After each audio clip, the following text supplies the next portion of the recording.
Okay, Thailand coin. Ito yung titinan natin mga kabarya. So, may hawak tayo dito na 1 baht. Kasi yung currency sa bansang Thailand is baht mga kabarya. Standard circulation. So, ito yung barya na hawak natin. So, may bigat na 7 grams. With the diameter naman niya is 25 mm. At saka yung thickness naman niya is 1.8 millimeter. Round yung kanyang shape. Now, ito yung obverse sa bariyang ito. King Bhumibol Adulyadej, deeds facing left.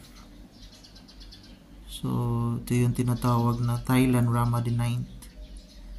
While yung kaniyang reverse, ito yung reverse, Golden Swan Royal Barge Ship.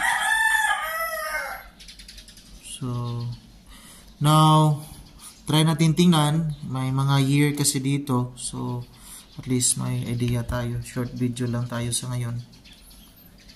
So, ito yung mga year, 1997.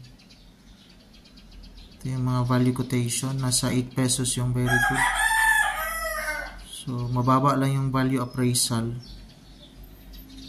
So, halos ganito rin yung sa ibang mga selling platform.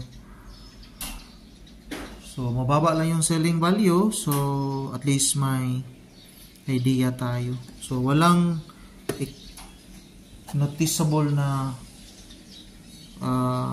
exemption or parang unique. May damage lang kasi yung barya natin mga kabarya. So, again, ito yung 1 baht sa bansang Thailand. At least may hawak tayo sa ganitong klase. Yan lang muna. Maraming salamat and God bless.